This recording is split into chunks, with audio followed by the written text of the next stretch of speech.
Hello guys, अस्सलाम वालेकुम। आज की वीडियो में हम ये देखेंगे कि AWS पे अगर आप अपनी एप्लीकेशन को शिफ्ट कर रहे हैं, माइग्रेट कर रहे हैं, तो कितने टाइप के आर्किटेक्चर्स जो हैं वो आप उसमें अपनी एप्लीकेशन पे कर सकते हैं। तो उनको आप स्टेप बाय स्टेप देखेंगे कि कौन कौन से आर्किटेक्चर हैं जो AWS के ऊपर आप मैप कर सकते हैं। चलिए शुरू करते हैं।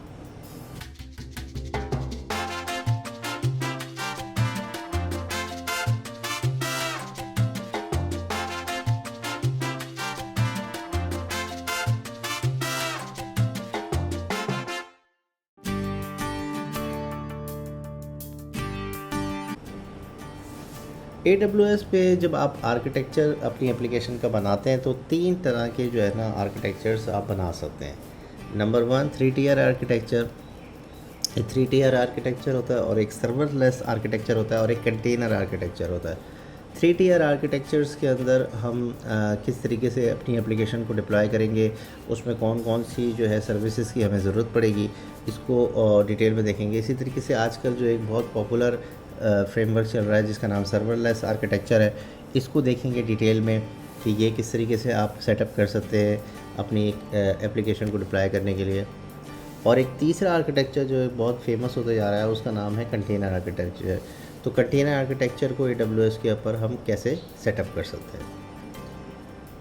सबसे पहले देखते हैं 3 टियर आर्किटेक्चर। जो 3 टियर आर्किटेक्चर इससे पहली वाली वीडियो में भी हमने डिस्कस किया था। 3 टियर आर्किटेक्चर पे बेसिकली 3 टियर्स होती हैं। पहली लेयर जो होती है उसमें वेब सर्वर्स होते हैं जो कि पब्लिक अवेलेबिलिटी जोन में होते हैं, पब्लिक सबनेट के अंदर होते हैं। और जो दूसरे प्राइवेट सर्वर्स होते हैं वो ऐप सर्वर्स कहलाते हैं। उसके अंदर आप अपनी कोई लाइब्रेरीज़ या और एक्सटर्नल लाइब्रेरीज़ वगैरह को रखते हैं। इट्स ऑल डिपेंड कि आप इसको किस तरीके से मैनेज करते हैं। आप इसके लिए यानी कि रिसोर्सेज को सेव करने के लिए भी यूज़ कर सकते हैं, फॉर एग्जांपल इमेजेस वगैरह, लेकिन आप S3 को भी यूज़ कर सकते हैं। It's all depend. लेकिन 3 टियर आर्किटेक्चर के अंदर बेसिकली आप इस तरीके से लेयर्स बनाते हैं। नंबर 1 जिसमें वेब सर्वर लेयर होती है, नंबर 2 जिसमें ऐप सर्वर लेयर होती है, और इनमें प्राइवेट और पब्लिक का फ़र्क है, और थर्ड लेयर पे डेटाबेस होती है। इसमें एक इंटरनेट गेटवे चाहिए होता है, एक लोड बैलेंसर आपको चाहिए होता है, बाकी आपका VPN, availability zone, public subnet और प्राइवेट सबनेट्स की ज़रूरत होती है।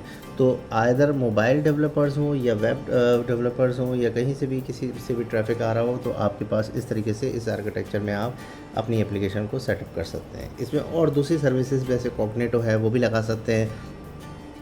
और इसी तरीके से क्या नाम है, अगर आप क्लाउड फ्रंट यूज़ करना चाह रहे हैं डेटा के लिए, S3 बकेट्स यूज़ करना चाह रहे हैं, इट्स ऑल डिपेंड कि आप इसके अंदर क्या क्या चीज़ें डाल सकते हैं। जो सेकंड आर्किटेक्चर है उसका नाम है सर्वरलेस आर्किटेक्चर, जो कि इस वक्त बहुत ज़्यादा पॉपुलर है।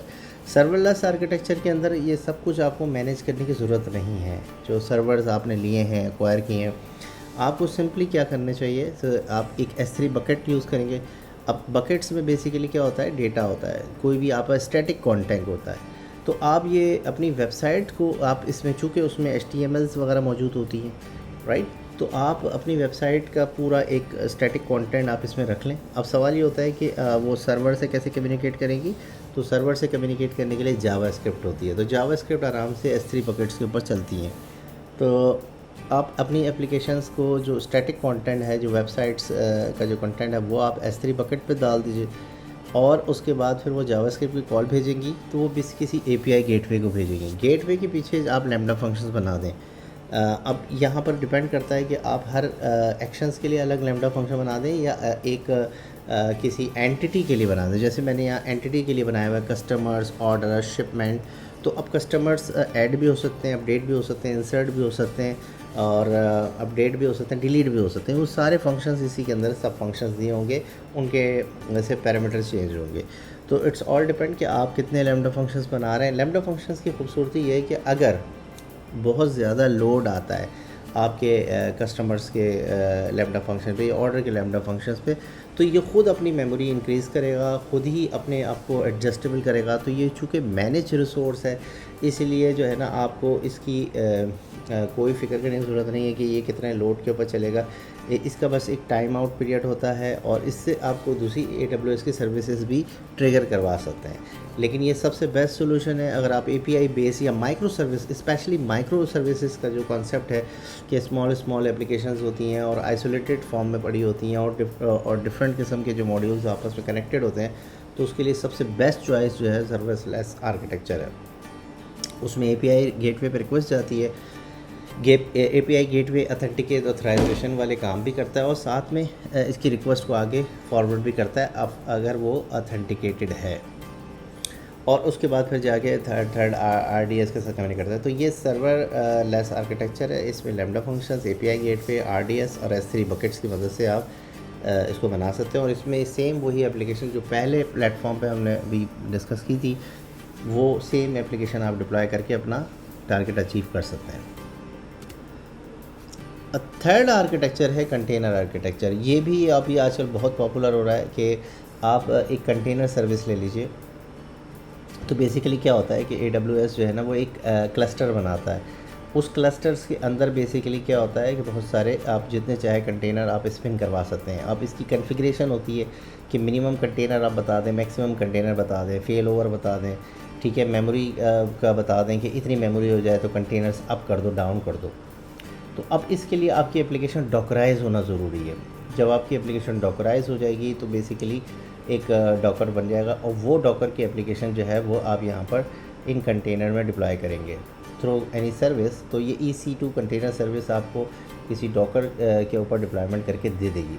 अब उसमें ये होगा कि मेरी एप्लीकेशन हर कंटेनर के अंदर इसका एक बेसिकली कंसेप्ट होता है जिसमें एक नोड बन रहे होते हैं और नोड के अंदर जो है वो बेसिकली एक क्लस्टर बनता है, क्लस्टर के अंदर नोड बनते हैं और नोड के अंदर जो है वो सर्वर्स होते हैं। तो इस तरीके से जो है वो आप मल्टीपल कंटेनर्स बना सकते हैं, स्पिन अप करा सकते हैं, डाउन करा सकते हैं, कॉन्फ़िगरेशन के थ्रू उसको मैनेज कर सकते हैं और डेटाबेस की कॉल के लिए ज़ाहिर है वो डेटाबेस की तरफ जाएगा और स्टैटिक कंटेंट और बाकी आपकी एप्लीकेशन। और इसमें भी अगेन आप S3 बकेट यूज़ कर सकते हैं अगर आपने इमेजेस स्टोर करनी है। तो इस तरीके से ये एक कंटेनर चल रहा होता है। कल को अगर कोई भी, और ये आपस में इनका डेटा रेप्लिकेटेड हो रहा होता है और ये मैनेज हो रहे होते हैं, और इसमें अगर कोई कंटेनर डाउन हो जाता है तो थोड़ी देर बाद आप हो जाएगा, और अगर लोड कम है तो उसी हिसाब से कॉन्फ़िगरेशन के हिसाब से सेटअप हो जाता है। तो ये और ज़्यादा इजी आर्किटेक्चर है और ये उन एप्लीकेशंस के लिए चलता है जिसमें आप डॉकराइज जिनको आप कर सकते हैं, जो सर्वरलेस आर्किटेक्चर है वो भी आप वो कर सकते हैं जिसके अंदर माइक्रो सर्विस बेस्ड आर्किटेक्चर हो या बैकएंड सर्विसेज ज़्यादातर हों, तो वहाँ कंटेनर सर्विस का बहुत अच्छा आइडिया है। जो कि ज़्यादातर जावा की एप्लीकेशन जो कि स्प्रिंग या स्प्रिंग बूट वाले के, उनके लिए कंटेनर्स जो है ना वो बहुत अच्छी चॉइस है। तो अगर आप कोई ऐसा आइडिया जानते हैं जो कि इसके अलावा कोई आर्किटेक्चर हो, ये मैंने आपको 3 डिफरेंट टाइप के आर्किटेक्चर बता दिए। अगर आपके जहन में इससे अच्छा कोई आइडिया है और कोई और आप उसको इम्प्लीमेंट कर सकते हैं, ज़रूर बताइएगा। Thank you very much.